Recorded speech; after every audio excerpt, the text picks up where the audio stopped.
A coalition of clean water campaigners have flooded London today, calling on the government to take action against those polluting Britain's waterways. Well, with me now to discuss this more is TV presenter and clean water activist Chris Packham. Great pleasure to have you on Sky News today, Chris. Just tell viewers why you're on the march today.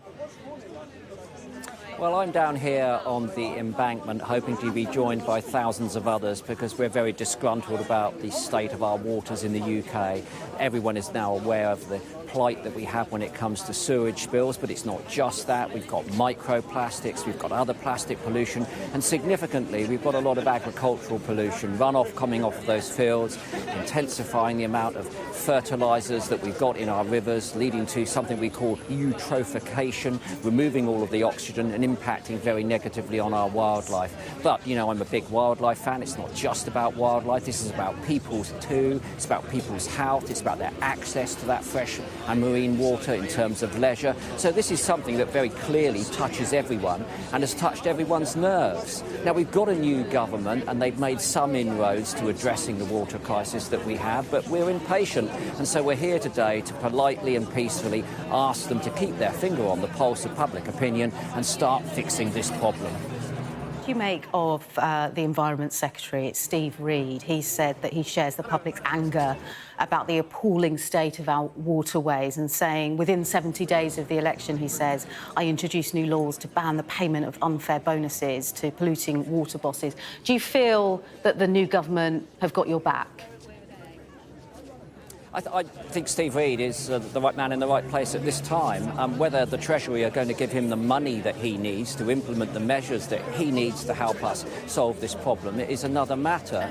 I mean, look, what we're asking for today is for an immediate reform, in fact, a restructuring and replacement of the regulators, of what simply haven't been doing their job properly. We need a proper regulator, properly funded with proper teeth to do the job.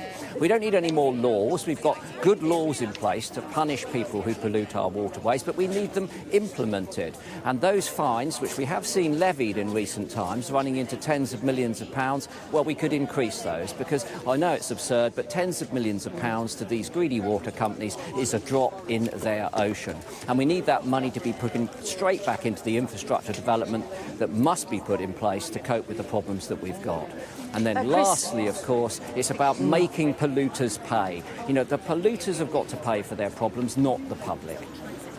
Chris, you've spoken at great length about travelling to the New Forest as a boy, seeing kingfishers for the first time.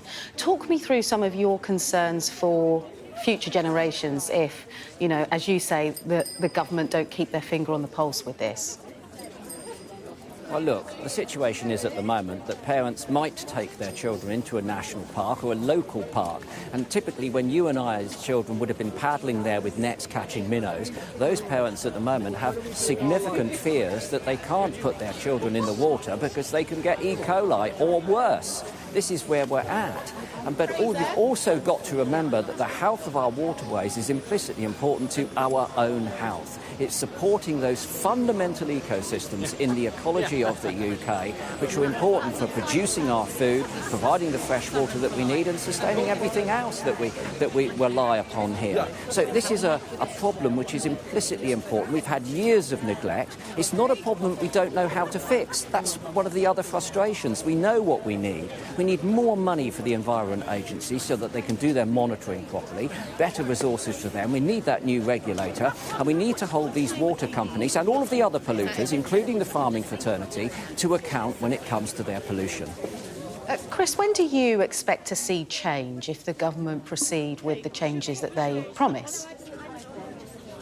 Well, I'm here today because I want change today. I'm, you know, like all of the other people that gather around me, we're very impatient. We know what we need. We just need it put in place. But I'm equally realistic. Look, we've got to give this government time. They are bedding in, but it's important to us, you know, those of us that voted for this government, to make sure that they do what they said they were going to do in their manifesto. And one of those things is to address the water issue. And that will cost money. I was disappointed this week with the budget. because Rachel Reeves didn't use the word climate or nature at any point in her delivery. And yet we all know that at this point, those things ought to be closer to the top of the agenda. While she was delivering that budget, people's lives were being lost in Valencia due to catastrophic flooding, due to climate breakdown. We've got to invest in nature, and we've got to invest in our environment. And when I say invest, I mean money, Rachel. We want DEFRA properly funded. We want the Environment Agency and Natural England properly funded so that Steve Reed can do the work that he needs to do.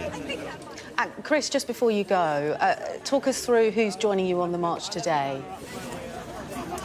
Well, look, that's the key thing, isn't it? There's going to be a multitude of people from a multitude of walks of life here today. There will be people like myself who have a grave concern about our wildlife, our biodiversity. There will be anglers, there will be surfers, there will be swimmers, there will be parents, there will be people who need water for their day-to-day businesses. As I said before, it is an issue that touches everyone. I think that's what makes it unique, and that's why it was so important during the election period. I've got Hugh Fernie Whittingstall is here, Megan McCubbin, my stepdaughter, is here. I notice Liz Bonin is behind me.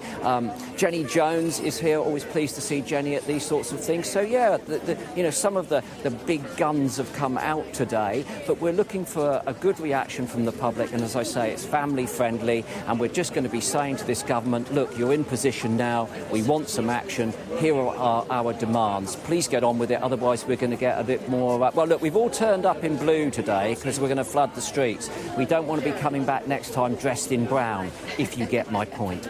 We do. Chris, great pleasure to have you on Sky News. Thank you very much, and good luck with the march today. Thanks, Leah. Bye-bye.